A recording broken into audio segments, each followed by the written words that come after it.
Hey everybody, it's Amar. Welcome back to my channel. This is another installment in my interview series entitled Practical Spirituality, where I talk one-on-one with other practitioners to talk about their medicine, their work, their life's journey, and just simply how they are navigating these insane over-the-top times that we are currently experiencing collectively on the planet and really in all of creation.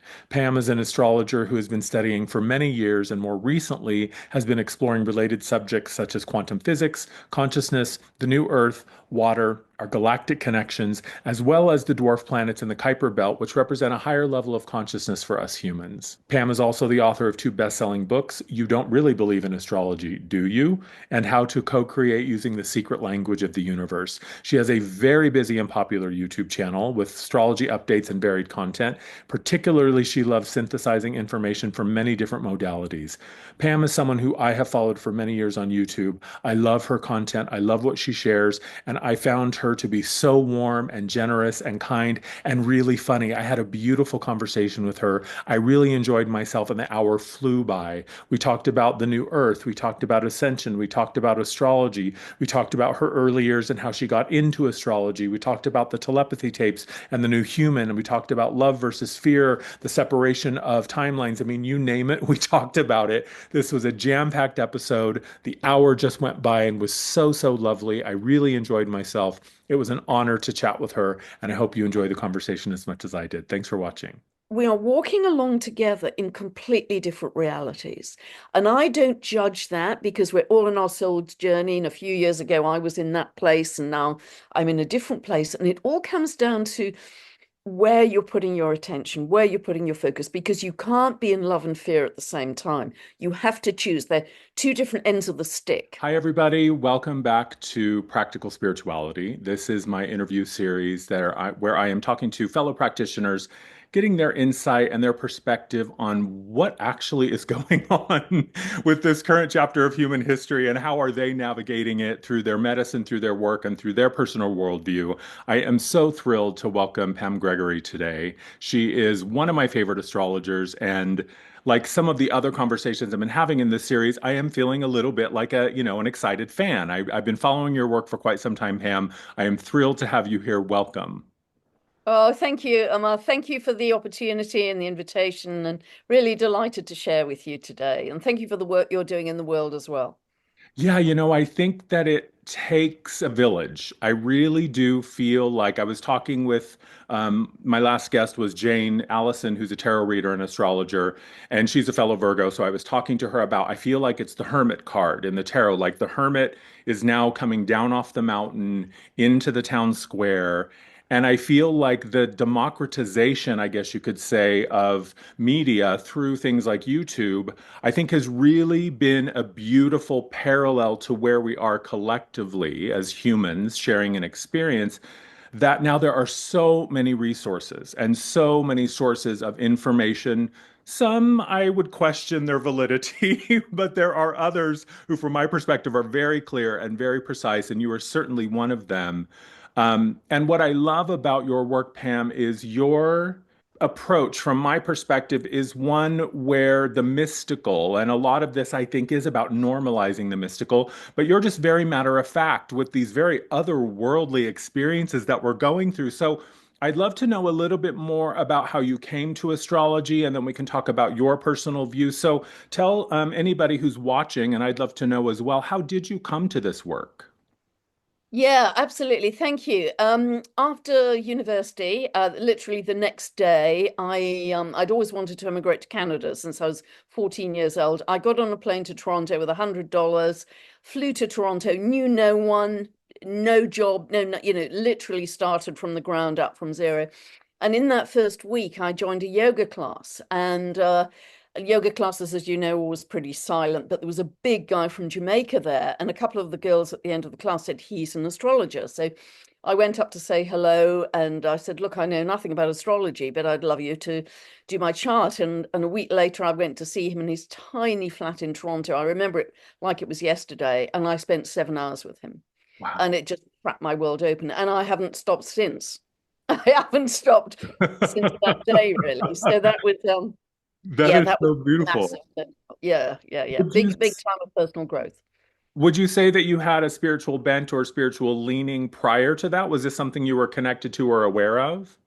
I think since a child, actually, and uh, you know, I grew up in northeastern England, which was a very poor area, and in a very tiny village. We were cut off with snow every year for a couple of months. There weren't any other children of my age in the village. It was quite solitary in a way, but we had woods behind the house. And I've always been a huge animal lover, and I'd disappear with my dog and into the woods. And really, I lived honestly, I think like Caliban at weekends, really. I made a bivouac in the woods and I just disappear. And nature and animals have always been my kind of salvation, my touchstone. And so from quite an early age, I just started to have a real kind of spiritual interest and read some pretty heavy books when I was 7, 8, 9 years old. And looking back, I was thinking, God, I must have been quite a serious child. But I suppose because I had a very isolated, quite a dysfunctional childhood as well, but quite an isolated childhood.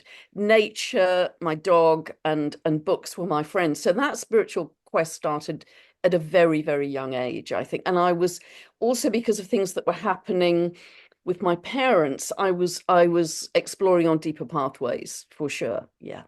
That's so fascinating. It's something that is very parallel to my childhood, having grown up in rural Wyoming in the mountains outside of Yellowstone Park, and it's a gorgeous place to live. I actually am back here living with my father for a while.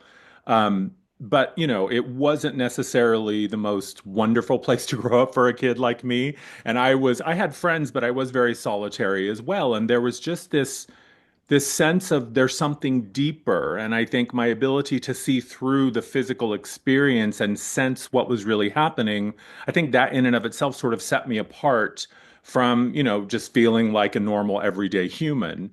Although who even knows what that is these days? Yeah.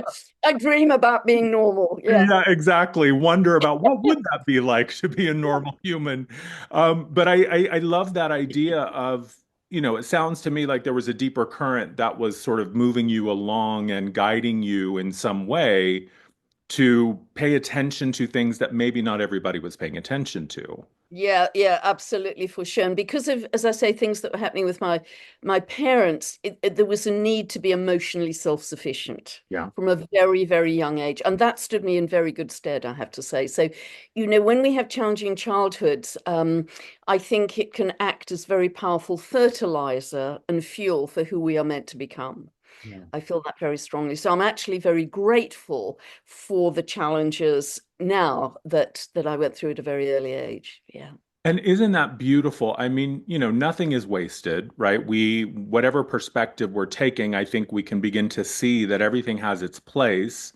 And to your point, oftentimes it's in hindsight that we can see the gift of difficulty or challenges or really, really hard times, especially as a kid. And I think that what I love about your story is that it feels to me like when you connected with astrology, and please correct me if I'm wrong, but it feels to me it was like putting on something that felt quite comfortable and familiar, or a sense of like, oh, yes, I found something here that's important. Yeah, 100%. It was a real epiphany, Amar, a real epiphany. And it kind of really started to make sense of all, this happens to everybody, doesn't it? Who stumbles into astrology one way or another. It makes sense of all of the previous years. And the astrologer who was just wonderful, his name was Astor, which is so like Astra, Latin for Yeah. star. It's kind of a crazy, wonderful earth angel being. And he went back and gave me dates in my childhood where dramatic things had happened, and they were actually spot on time. And so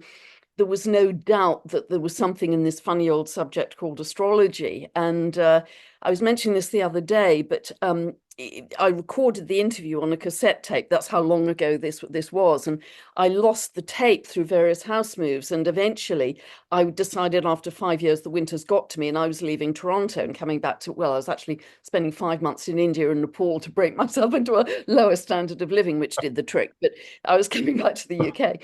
And in packing up the cardboard boxes for the house move, I was leaving Canada forever that day. And I found the tape, so I was playing the cassette tape in the background. as I was packing boxes, and his voice was saying, September the 18th in this particular year, I think it was about 1979, but anyway, this particular year, that will be a major turning point in your life. And within the next 4 to 6 weeks, you will be achieving one of the major highs in your life. And in that time period, I was then at 19,000 feet in the Himalayas. So it was a Wow. very literal high. And so I haven't stopped since then. You know, it was such a powerful epiphany.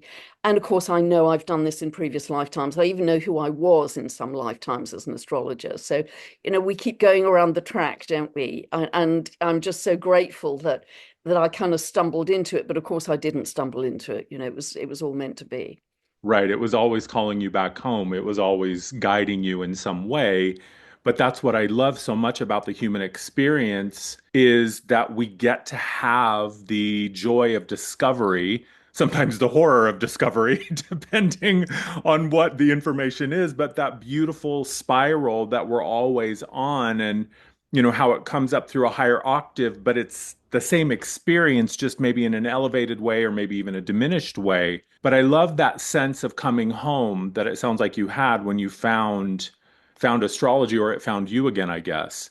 From your perspective, and having done this as a vocation and as a focus of your life, what have you seen change? I mean, we spoke about this briefly in the beginning about how now with internet and social media and there's a platform for everybody. And from your perspective, what have you seen just as an astrologer, someone who's seen the different iterations of our spiritual community? What do you see has been the shift from what I'm assuming was a time when not a lot of people were talking about it openly? Or your book, you don't really believe in astrology, do you? Like, are you serious?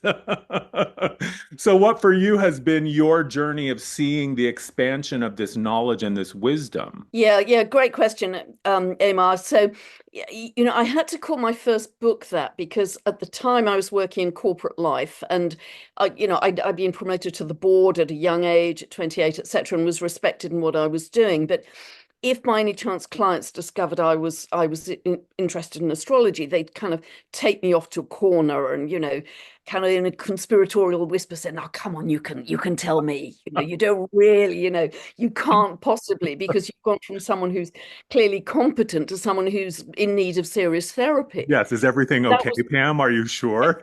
yeah, yeah, it's this grand canyon of misunderstandings. So at that point, I just had to quit corporate life and do what I was meant to do. But yes, in the ways you've described, Amar, from really being kind of way off in terms of not part of normal life at all, there has been so much democratization. I think that's a great word, and popularization of astrology. So I think so many people need guidance right now in the times we're in. We just didn't have all this social media when I was learning. It was almost like you had to go to a very secret mystery school to study. And it felt like that, it felt secret and it felt sacred and it felt just beautiful that you were continuing some sacred lineage. And that felt really precious, but now it's kind of much more out there. And I think that's a good thing because people need guidance. But I think the other thing I would say, and it's something I'm really trying to do in my own practice, is moving from a very fatalistic astrology Yeah. of planets do things to you and don't go out today because you're likely to have an accident and don't drive and putting us very much in victim mode Yeah. to what I'd love to see astrology as we are co-creating with it. It is modeling clay and we are co-creating with it to produce the most loving, beautiful world that we can possibly produce. And how do we do that?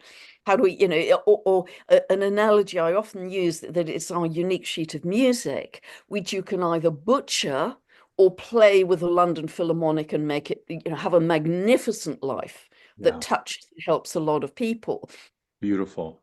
Beautiful. Yeah, Paul Selig His guides say you can learn to bake a cake in the gutter or you can learn to bake a cake in a five-star kitchen. That is where you have the leeway to decide what is the quality of my experience going to be. And I often liken it to a road trip. You know, if you're driving cross country from Los Angeles to New York, you know where you're going ultimately, but in between, you can go wherever you want, make byways and little side trips and stop for a night or two at the Grand Canyon or whatever. And I do, I love when you're talking about how it used to be this very secretive, knock on the door three times and give them the password sort of idea. And, part of me really misses that. I remember, and I don't, in the middle of Wyoming, I don't know how I found a deck of tarot cards at the age of like 14, and I didn't even know what they meant. I just remember like, what are all these sticks and swords? And I don't understand what any of this means. But there was something very magical about that connection. I knew that there was something important about this. We're not in the sub rosa mystical magical time anymore. I mean, now you can buy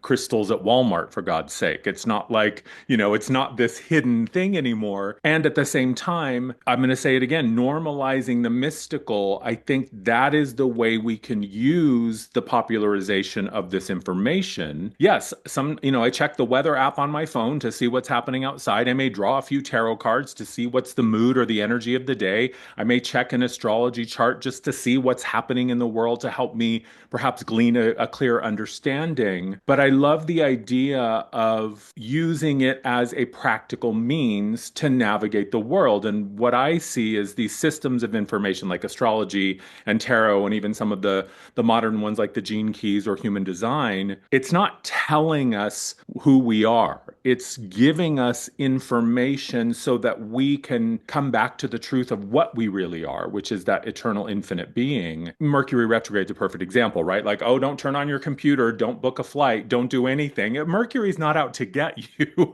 It's not. I was born with Mercury retrograde. Oh, were Hasn't you? slipped me up yet in communicating. So so all this stuff about Mercury retrograde, I tend to put on one side because, is it that there's been so much coverage of Mercury retrograde that it becomes a self-fulfilling prophecy? The Yeah, printer breaks down, your car doesn't work. Do you know what I mean? So yeah. so we can create our own limitations in that way. And I think what you're saying is so true, Amar, because it isn't I use it as an aid to judgment. It's like if it's like looking at the weather forecast, but if there's a big rainstorm coming, and it doesn't actually. I mean, I go out in any weather, it's not negotiable, but that wouldn't stop me going out, but I would dress accordingly for the rainstorm. Yeah. And so it's an aid to judgment of how I live my life, but I won't be dominated by it. I won't use it prescriptively in that way or dogmatically. I'll say, okay, I now know what the energy is like. I mean, for instance, as we're recording this, there's some massive energy coming up this weekend with the new supermoon in Taurus. It's very combative, it's very combustible, it's very forceful. And so that would help me to say, okay, don't have a discussion that could easily lead to an argument. Right. Don't spark that with a friend who has very different views. See them next Tuesday as opposed to tomorrow.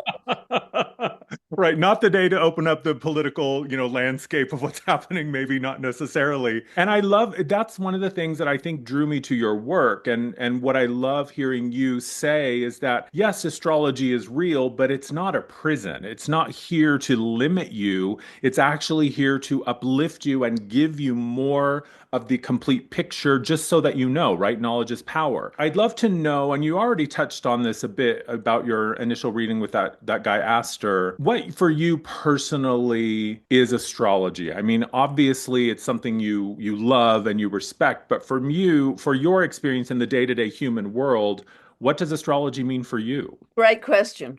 Really good question. Firstly, it's a language, because when people say to me, the title of my first book, you don't really believe in astrology, do you? Well, that's like saying, well, you don't really believe in French, do you? Right. Right. It's a completely nonsensical question Yeah. because it's just a language. It's a language which you have to learn with rules and grammar, and it's also a sacred language. There's something that is divine about astrology. It's sacred. It isn't like French, which isn't a sacred thing. Astrology is sacred. It comes from the mystery schools, and it reminds us all of our divinity, our unique divinity and our unique essence. And so when I'm working with it, I like to hold sacred space, before I start prepping anything or coming on video or I did it again today before I start this conversation with you, Amar. It was, let this be for my highest good, the highest good of Amar, and myself, highest good of all, highest good of the earth, because I want to retain that sense of sacredness and the reminder of our divinity. And I think that's where astrology can be different from other modalities of helping our self-understanding in some way. It has that quality to it that I would never want to lose, because that really is the essence of it, I think. Because here we're talking about a planetary language, a language of the cosmos. And I think our understanding of the cosmos is going to expand and expand as our consciousness is expanding. And that's another, and you touched on it, Amar, actually just a moment ago. It's not that astrology limits our choice, it expands our choices. Because once we understand who we are and what our sheet of music is, that's going to open up many more choices in terms of how can I be the best version of myself? Mm. How can I expand my potential and possibilities in any moment?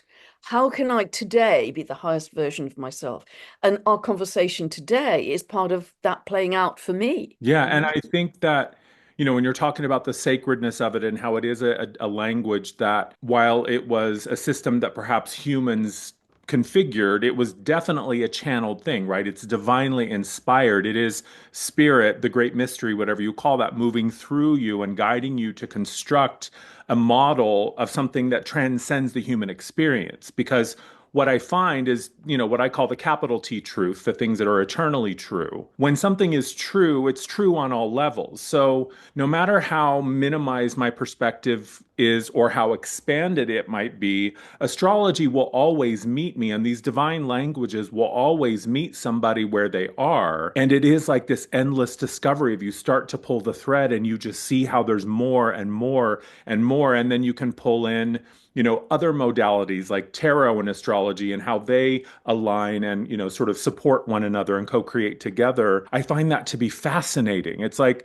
the writing has always been there. We just have to have the eyes to see it and the willingness to open our mind to perceive it. And I love that perspective that for you, it's a sacred language. Yeah, it really is. And that will never change, I think. I feel that very profoundly. And that's why I think it just touches something so deep in me. And I never just want it to be a reading for somebody's, that feels like it kind of trivializes it Sure. somehow.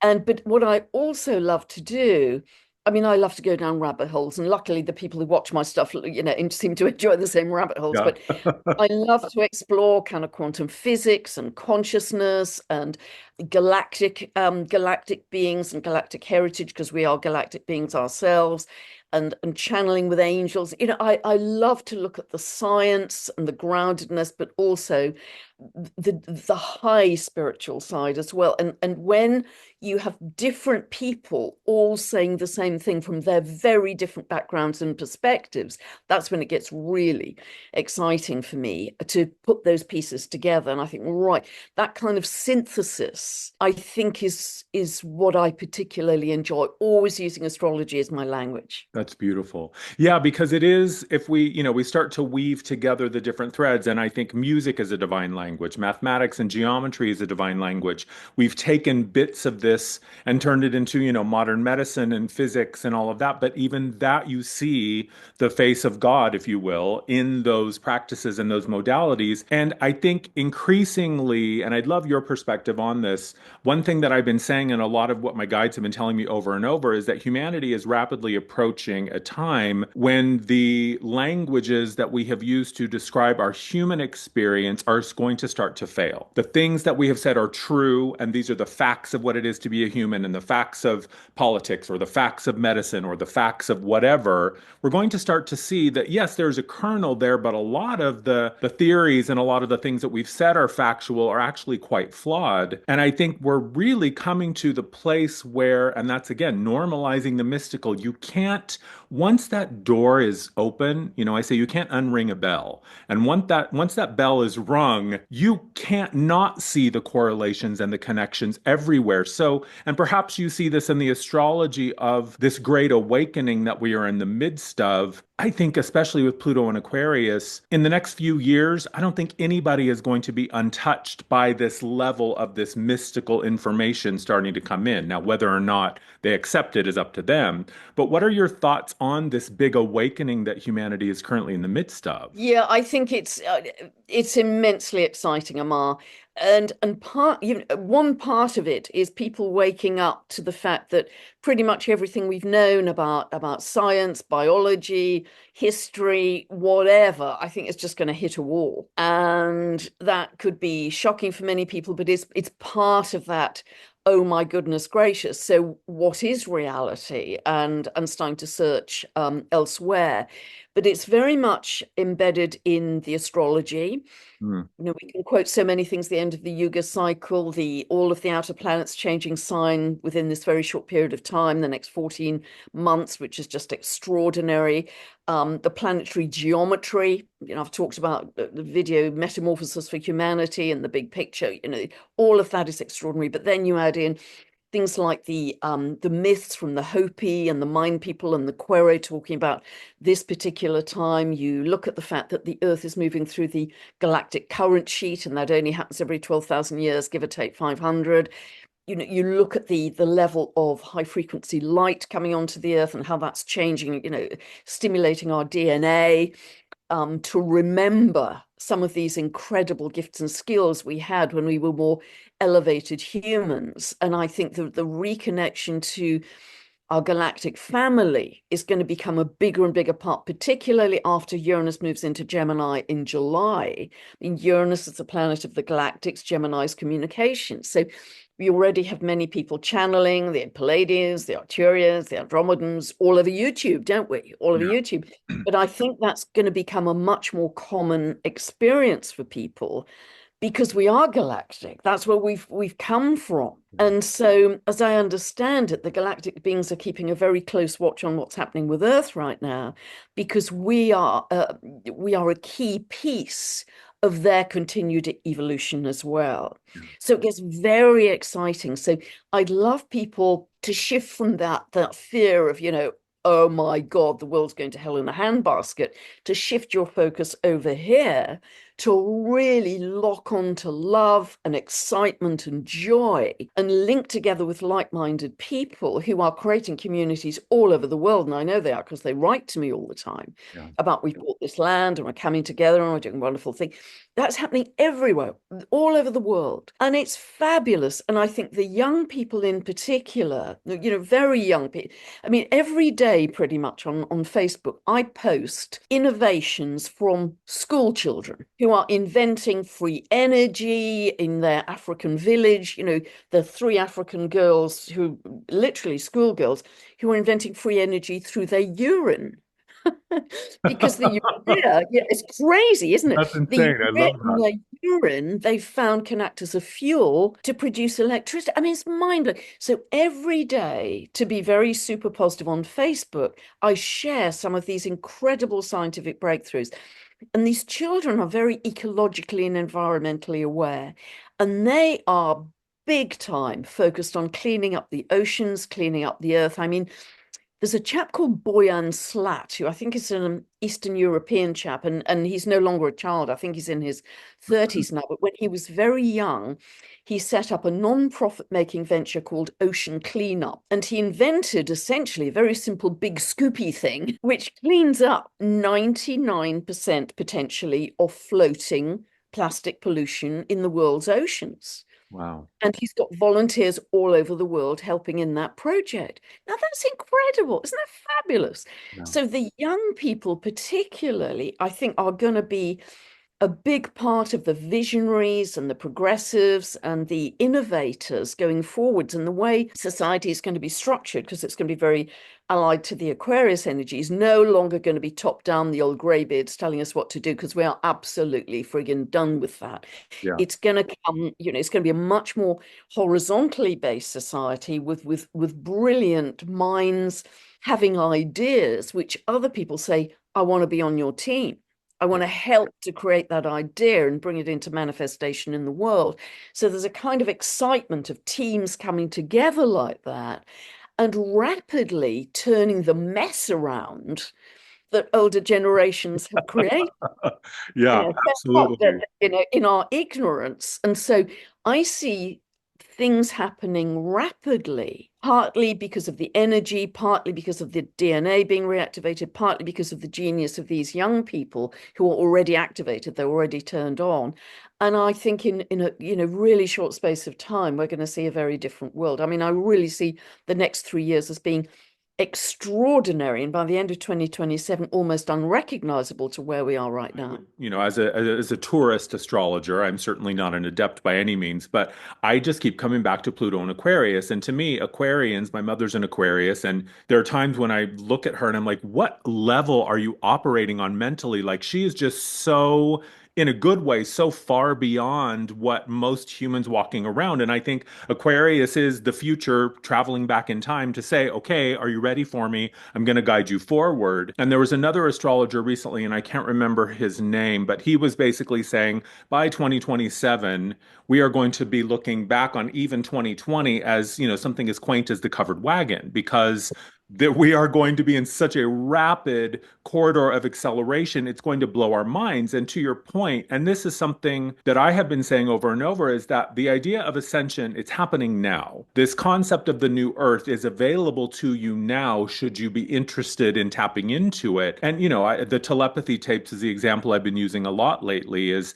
how, the graybeards of the medical establishment had relegated these non-speaking individuals, oh, these poor autistic children, they're going to be wheelchair bound or institutionalized, or they're just never going to have a full life. Meanwhile, this woman, I can't remember her name, but she was talking about her daughter, realizing her daughter speaks like 7 languages. She didn't even know. Her daughter is fluent in hieroglyphics to the degree that they will show her a hieroglyphic that she has never seen, and she will know what it means, what the context is, and they will reference that with, it's sort of these double-blind experiments they're doing. All of that is to say, you can't ignore it. It's getting to the point where these revolutionary awakenings and emergence of this new human is everywhere. Like you almost have to try really hard to not see it. So, from my perspective, and to your point, I think that a lot of where we are is that humans and Earth, we are taking our place back at the galactic table, if you will. Like, it's sort of like we've been exempt from the UN for the past 40,000 years, and now we've been invited back to the table to be a part of the conversation. And let's be honest, maybe humans weren't the best ones to have in the mix previously. Um, but all of this to me, I would say this to me is an example of ascension and what is happening right now. And I would love your perspective, because ascension is one of those mythological things that we have talked a lot about in our spiritual circles. And I find sometimes the perspective is, I'm just waiting for the galactic fleet to land and save me. It's not about saving anybody. It's about us remembering our true nature and our power and our divinity and deciding to use that for benevolent reasons. But I would love your perspective on this whole thing we call ascension. What does that even mean to you? Yeah, great question, Amar.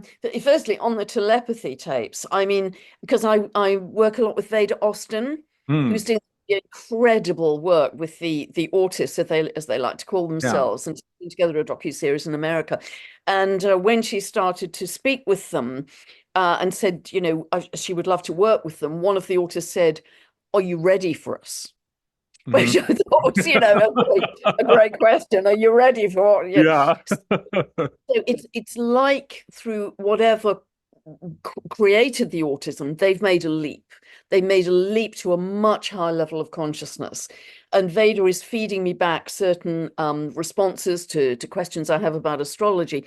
And it's absolutely freaking mind blowing. I mean, I have to sit down with a cup of tea and sort of go through the answers several Orbit, times, yeah. to kind of integrate. I mean, they are way ahead of us in their consciousness, which is so exciting. They're going to be our leaders and our teachers and our, they are wise savants, aren't they? And look at that leap that's been made so quickly. So for me, ascension is partly a remembrance of who we were when we were much more evolved back in Lemurian times, and we lived in harmony with nature, and we had this connection to oneness and everything being in a harmonious relationship. So we'd never hurt another living being, and it was beautiful. We could heal people. We lived in the light body essentially. We could heal people. We operated on telepathy. It's that kind of a remembrance I think we're headed back to.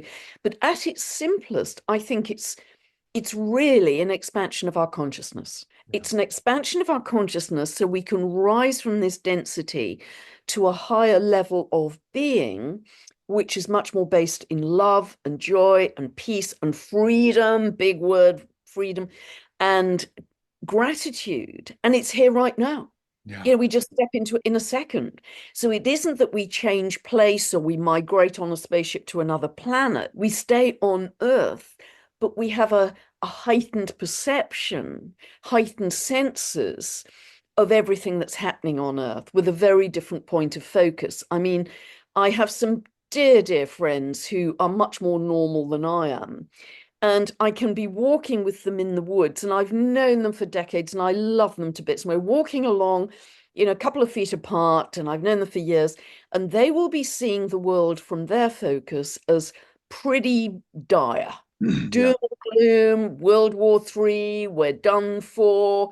And I will be just 2 feet away in ecstasy, looking at the blossom and the new green leaves coming out, saying, wow, look at this. And this, you can feel the life force in the trees and in nature. So we are walking along together in completely different realities.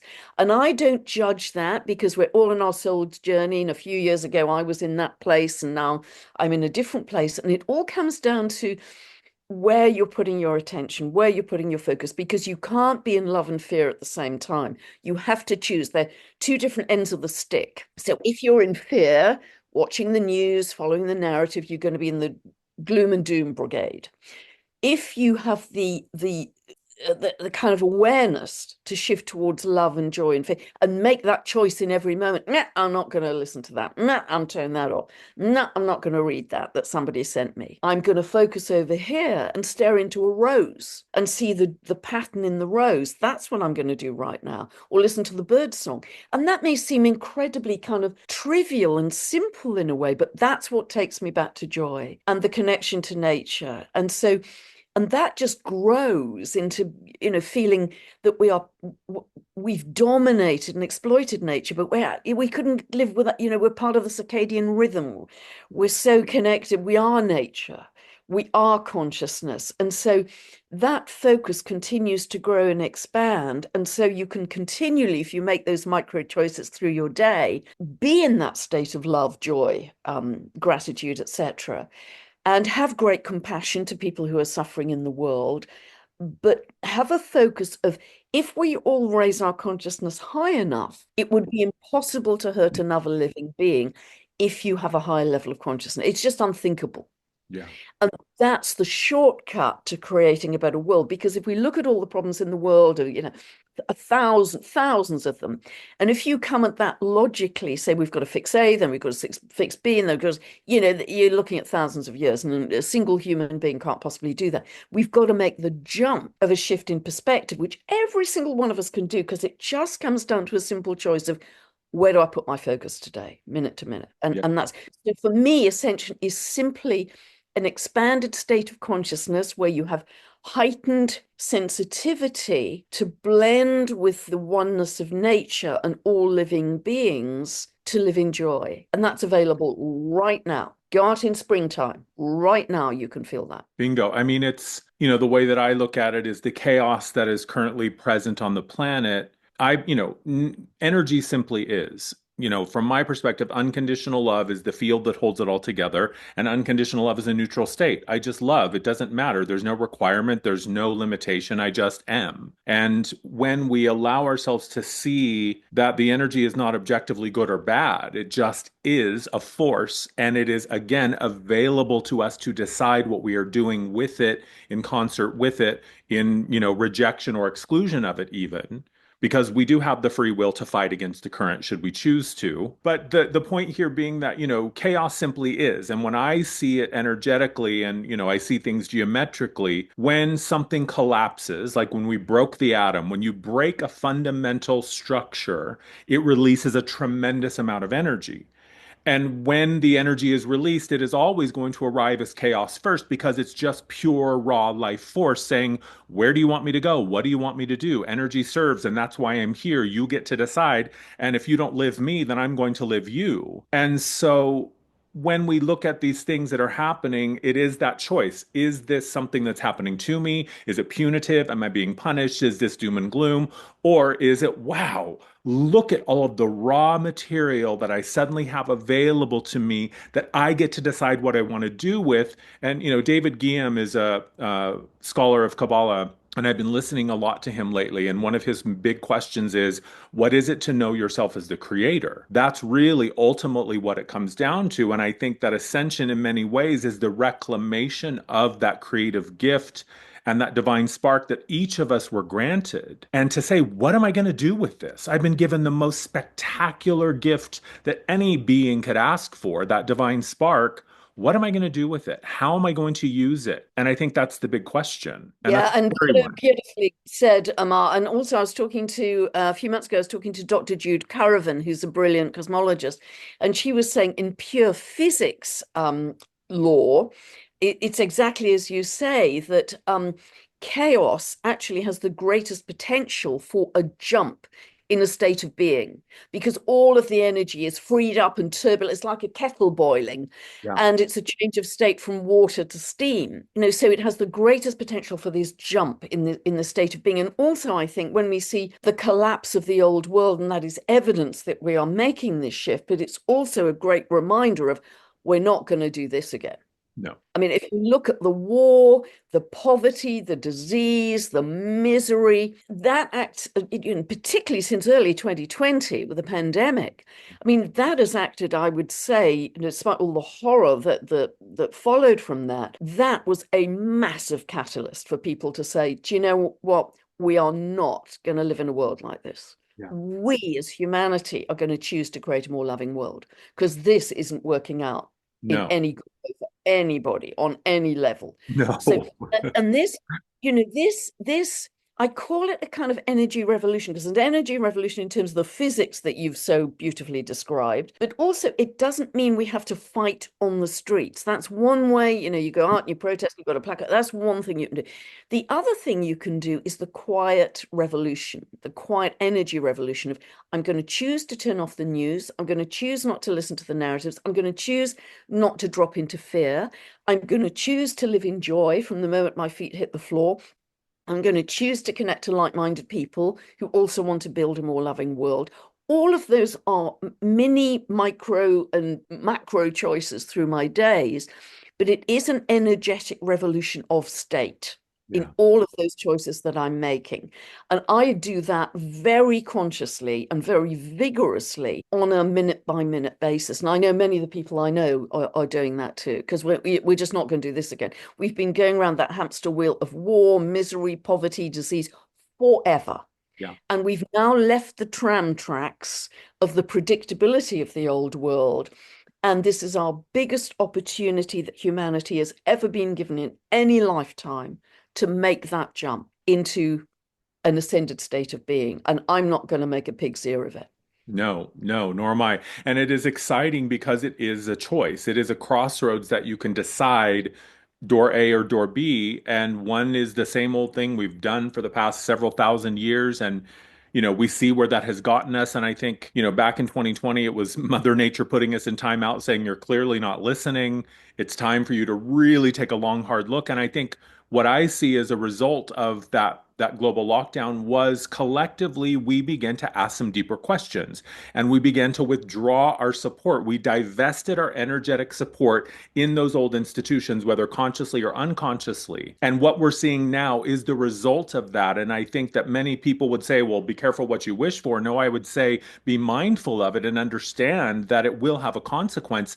But that consequence doesn't have to be a bad thing. We are in a place where we have never been. We are ironically freer than ever before. We just haven't necessarily woken up to it collectively. And to your point, and this is something my guide said from the beginning. They said, your job is not to put out the fire. Your job is to build something new so that when the fire goes out, those who have been in it will have somewhere to go, will have another option, will have something to see. And I think that so many of us, what we're doing now is living through that example because the people that resonate with what you talk about and what I talk about may realize that we're all talking about the same 10 spiritual principles. Most of us are talking about the same ideas, but it's the lens through which it is broadcast that people are connected to, right? Someone who looks at you and says, oh, Pam reminds me of my sister or my friend or my neighbor or a colleague or someone that I can connect with. They may not love my filter, and so they connect with you. The more of us that are out there in an authentic expression of whatever that is, the more there is a place for someone who's waking up and going, I don't like this anymore. I don't want to do it like this anymore. There has to be another way. Click. There's this whole other half of society who is living in another way. I know that's quite a tangent, but what this is I bringing. think it's spot on. I think it's spot on. Thank you. It's all the Mercury in my chart. I just love to flit from subject No, to subject. Yeah. I think it's spot on because it's really what Buckminster Fuller was saying. He's one of my big heroes Mm. because he said much more eloquently than I remember, but he was basically saying, don't waste energy and time fighting the old system. Create something that is so much better, and then everybody will say, do you know, I want to go there. Yeah, yeah. And it's Yeah, never the center. And this is something I've been talking a lot about. The center can't move itself. The consensus reality, the average is average because there's the extreme to the high end and the extreme to the low end. But the center cannot abandon itself. It only moves when those on the high end decide to push further. And that I think is where we are, is we're seeing the center move. And I understand how terrifying that is for many people.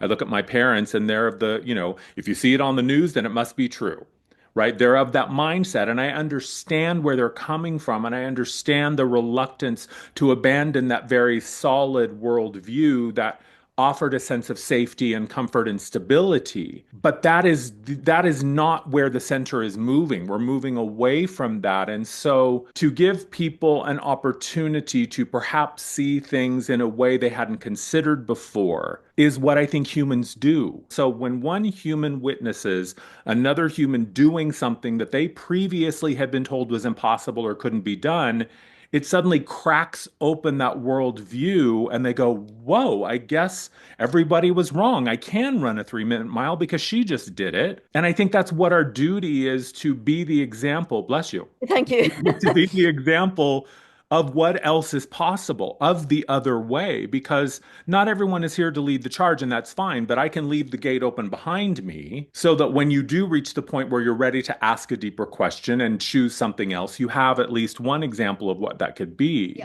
And it's a shift in the morphogenic field, isn't it? It's like the apocryphal story that literally happened of it was on a particular island in the Pacific, and the monkeys used to eat a lot of sweet potatoes, but they were usually covered in dirt. And then there's a kind of super smart Mensa level monkey who discovered she could wash her sweet potato in the sea. And that caught on across the islands without them having mobile phones and telling the other monkeys on the other island. It was just lodged in the morphogenic field. And so every moment that you and I, Amar, can live in love and joy and peace and compassion and gratitude, that is feeding into the morphogenic field and helping the collective, as you so eloquently say, shift their center to something better. So we have a great, and particularly I feel this, and I'm sure you feel it too, as somebody who's out there as a YouTuber, I have a very strong sense of spiritual responsibility that every video I put out will leave people better than I found them. It's almost like the content of, my slaving over the dates and the degrees and the minutes is the less important part. It's an energy exchange. Every video is an energy exchange, and I want to leave people better than I found them. Otherwise, I won't bother. If we all can act like that with that sense of spiritual responsibility, we are just accelerating that shift in the collective to make this ascension happen even faster with even greater momentum. And now I started with this very terribly simple idea of a free 15-minute meditation on a Sunday evening. No Zoom, no tech, no recordings. People just energetically connect with their hearts around the world and, set clear intentions for highest good of self, etc., highest good of all, highest good of the earth, etc. And I give them kind of broad guidelines. But now we're doing that every night because people have requested that the world is in such a state we do that every night. And just people are having these incredible experiences with a huge amount of telepathy between people of what they're seeing. A lot of people are seeing this grid of light get stronger and brighter and bigger across the earth every time they do that. Very tall, benevolent beings coming in, armies of them to support our efforts. And this is all for free, sitting on your sofa at home. Yeah. You don't have to pay anything, go on a course, go anywhere, and we can do that. Every single one of us can do that. And I can't join every night because of commitments. But if we can join 2 or 3 nights in those meditations, we are making a difference in the world. And if you can't be on the ground delivering aid to war zones, and if you're not sure the money is going to get through to the people, there is no better thing to do than that. Yeah. Energetically shift the collective to a higher state of being. That's beautiful. Yeah, I mean, we're all drinking from the same well ultimately. So what is it that you're pouring into that well? What do you want to drink in return? Because you will also drink whatever it is that you're putting out there. And to your point, it's a very simple act of just choosing to see, deciding that you're going to see something else, something different than the doom and gloom. And you don't even have to know what that is. You can just say, spirit, God, universe, whatever you call that higher intelligence, please open the door for me to see something else, for me to expand my view away from the dumpster fire into something that perhaps is a little more inspiring or a little bit more reassuring, more on that track of freedom and joy. I'd love to know, and I know we're getting close to the end of our conversation, but what do you think, and perhaps you would answer this through astrology or just sort of spirituality in general. What do you think, as someone maybe who's on the outside looking in, what do you think is the biggest misunderstanding that people have about astrology or the spiritual life or the spiritual world in general? Does that make sense as a question?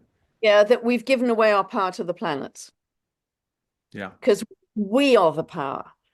Um, I've had some wonderful conversations with Lee Harris, who channels the Z's, and my good friend Janet Trelaw, who channels an aspect of Dwal Kul.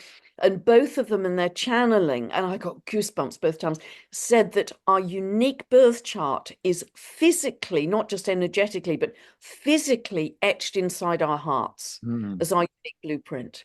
And that is where we live from. And that is because the heart is the largest electromagnetic organ. That is the clearest, most direct means for us to connect to the electromagnetic field and the cosmos out there. And so it is it's happened that we have given away our power to everything and everybody, authority figures, governments, corporations, etc., and to the planets. And I would love people to bring that back inside themselves and say, okay, let me look at what my individual beautiful sheet of music is suggesting for me today, but I will choose how I will play it. That's And it's beautiful. that shift of sovereignty. It's that shift of focus, that shift of sovereignty. Doesn't have to be shouty, doesn't have to be. In fact, it's incredibly quiet because it's a quiet, energetic shift of focus to what is for my highest good. And that is for me to reclaim my sovereignty in order that I can shine my light more brightly in the world to help others. That's beautiful. Well, and ultimately, the way I see it is the planets have their own consciousness, right? That's another being that has just chosen that form for this experience.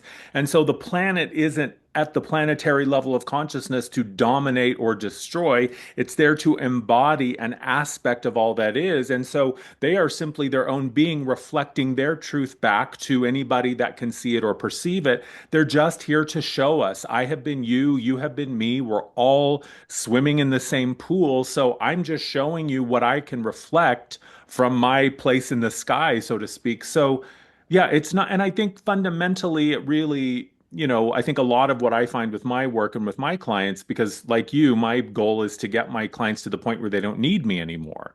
Like I don't want dependence, but I think to realize that there is no separation. Those partitions are imaginary. There is no division. And do you see it as a punitive force that is, our father, our daddy issues that we've projected on what we call God oftentimes as this punitive, angry figure who's just waiting for us to mess up so that we can be punished? Or is it a benevolent source of love and life force that's saying, I'm giving you part of what I am so that you can have your own experience of coming back to the truth that I see, which is you are perfect, you are divine, you are me, and I am you. And I guess that's the choice. Absolutely, and yes, absolutely, Emma. And I think also we're going to discover, and we're kind of part way there. I listened to something from Zach Bush the other day, just a very short clip. He was talking about the way we develop in an embryonic state in the fetus, and he was talking about the power of organization of our biology is actually in between the cells, and Mm, it's electromagnetic, and it comes from yeah. the field of energy out there, which is partly determined by the planets. So we are going to discover, I think, and we know already it's all one consciousness. The whole cosmos is one consciousness, but the whole friggin' thing is electromagnetic. Yeah. It's all electric, and that's where the Aquarian energy is going to lead us. Two jaggedy lines to form the glyph. It's all about energy and frequency. And as we lose density and move further towards the light body, that is going to become clearer and clearer for us. But our own electromagnetic frequency, how that links to the probability waves of each of the planets, because I think you're dead right. They are just probability waves of consciousness, each with a different resonance or a different pitch, and together, just as Pythagoras, he intuited that it was a symphony of the spheres, a harmony of the spheres. Getting too excited here, harmony of the Yeah, spheres. no, it is. It's very exciting. And I think that's how it is. The whole thing is musical because each has its different, one is the triangle, the other is the double bass, etc. But they're all feeding into this cosmic music, and we each have our individual fractal, divine fractal of that one consciousness. Yeah, and to use, my parents are musicians and I played music as a child. And, when we're talking, and this is where things start to converge, I had said previously, when something is true, it's true on all levels. We can say the same thing about music. You have the octaves on the keyboard. The note C, middle C is the middle, but C is the same note in the lower octave as it is in the higher octave. It just has a different resonance. One is much slower and much denser. One is higher and more excitable and more excited. And so, regardless of what level you are seeing or experiencing something on, you can know that, oh, I could go down lower into a denser expression of this experience, or I could go higher to a more crystalline, more, free expression of this experience, but it's all the same truth. It's just our perspective is what limits or allows us to interpret it in a specific way that we define and we create. And what you had said, and I love Zach Bush, he is such an amazing source of knowledge and insight. And when he had said that, life is really the space between the atoms and the molecules, it makes me think of that quote that, and I can't remember who it was, but music is the space between the notes, right? There are Yes, I only think it was Rumi. I think was it it? was Yes. Rumi. Okay. Beautiful. And there are only so many notes in the scale, right? There are only so many letters in the alphabet, but look at all of the infinite ways that we can construct and organize and reorganize them to make these beautiful things. And the silence and the stillness is where the power lies. Yeah.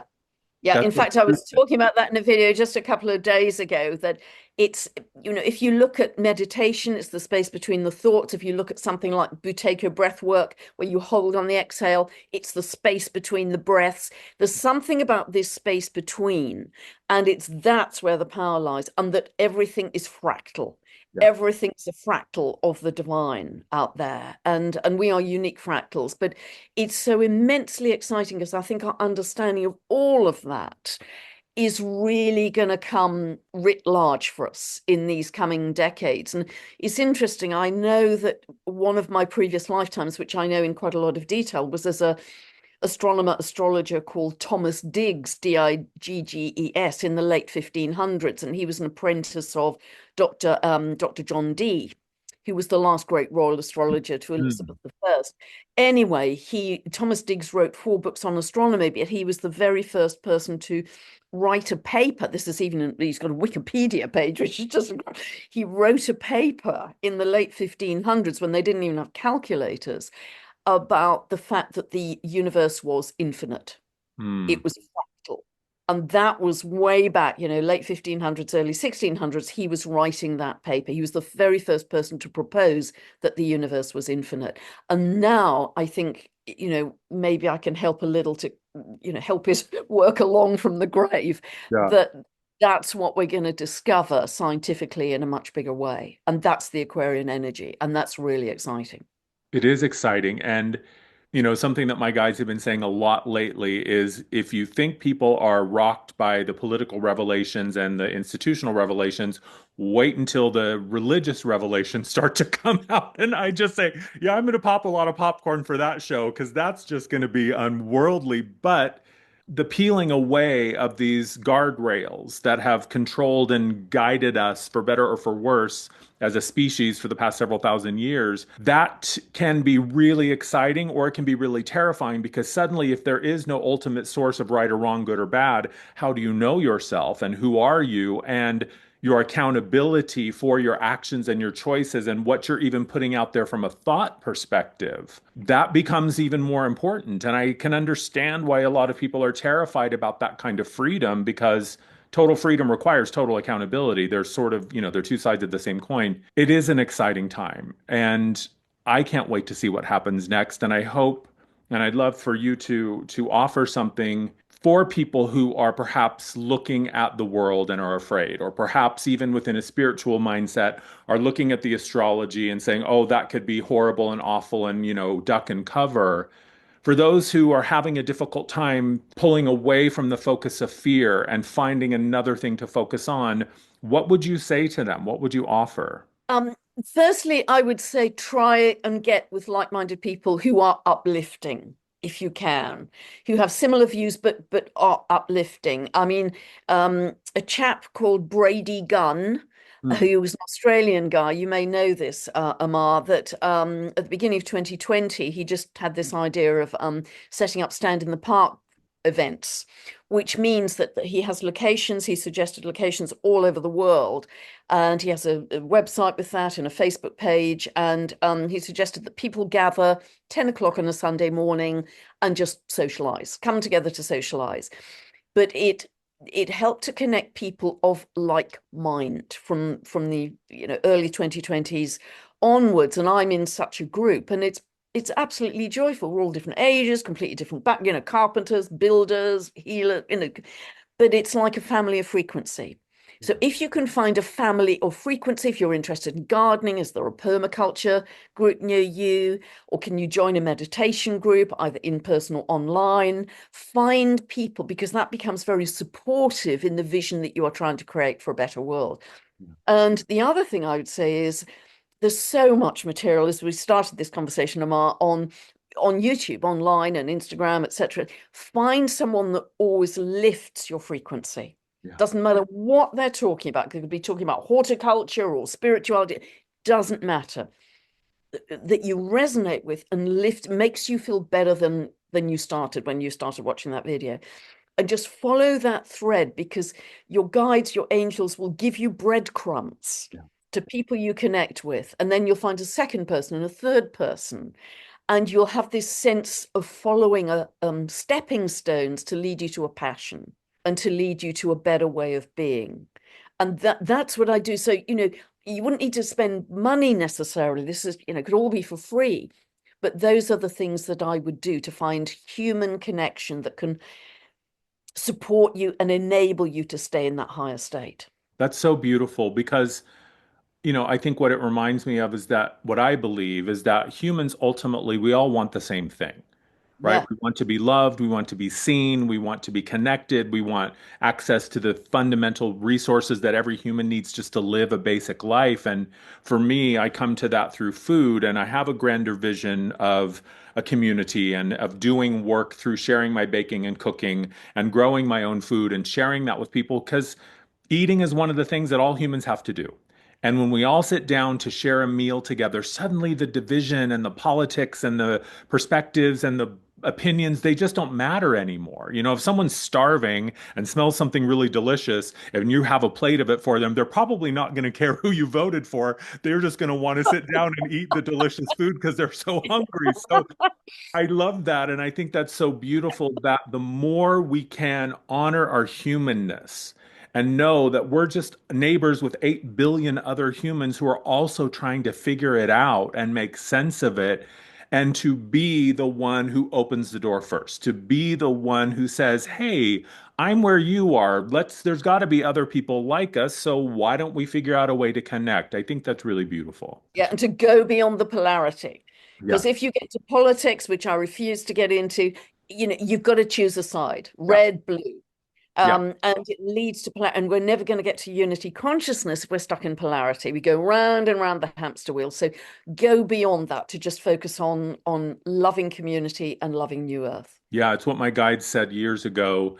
If resistance doesn't ultimately lead you to unity, you're moving in the wrong direction. So, yes, if you see something is wrong and you see something is egregious, stand up and say something, but also know that the goal with any protest or any resistance should ultimately be to remove the barrier between you and the other.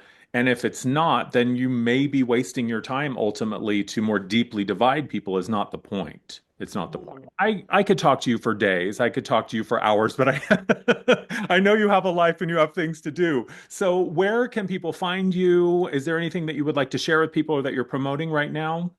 Really, I'm focusing all of my energy into my YouTube channel, which is incredibly busy with lots of varied content. Sometimes I'm being interviewed, as we're doing today. Sometimes I'm interviewing other people of very different disciplines. Sometimes I'm just doing updates. So it's really my YouTube channel, which is Pam Gregory Official. Okay. Tons of scammers out there. Ignore them. It's Pam Gregory Official. And also, just in terms of other social media, I'm simply on Facebook. I've got two pages on Facebook, Pam Gregory Astrology, just my astrology posts. I'm not on Instagram, that's the scammer. I'm not on Telegram, that's the scammer. So just YouTube and Facebook to keep it really, really simple. And you can, I'm posting stuff all the time. That's the best place. So I'm doing much less writing now because video is the fastest way I can share messages with people and reach a lot of people very quickly. So I've stepped back from the writing and I'm focused on the YouTube channel, and I will continue to do that for the next 2 to 3 years till we get through this big period of change. Yeah. Beautiful. And I'll put all of that information in the show notes below so that people can find you online. And as we're wrapping up, and I'll just give you the floor, is there anything that you would like to share just as a parting message? Is there anything that you would like people to know, just as anybody who's watching this at any time? What do you think is meaningful for them to know right now? Yeah, I always use a mantra when I recommend for the nightly meditations we do. Just keep a rolling mantra. If you can't think of anything better, which you may be able to do, keep a rolling mantra is we're welcoming in an expanded consciousness of love. We're welcoming in an expanded consciousness of love, and that will serve you very well. Beautiful. Beautiful. I love that. Thank you so much, Pam. This has been such a wonderful conversation. Yeah, I've loved it. It's been great. Really enjoyed it, actually. And Yeah. you've asked have the questions, and I always love that to be more spontaneous. So bless you, Amar. Loved it, and thank you for everything you're doing in the world because we each have a unique piece of the puzzle. Yeah, Absolutely. agreed. Agreed. Like you said, it's we each have our own piece of sheet music, and we're just here to be the instrument, and spirit is the breath. So use me to be the voice of love and unity and all of the things that we've been talking about. I think that's beautiful. Thank you. Thank you, everybody, for watching. I appreciate it, and I will see you on the next one. Bye. Bye, everyone.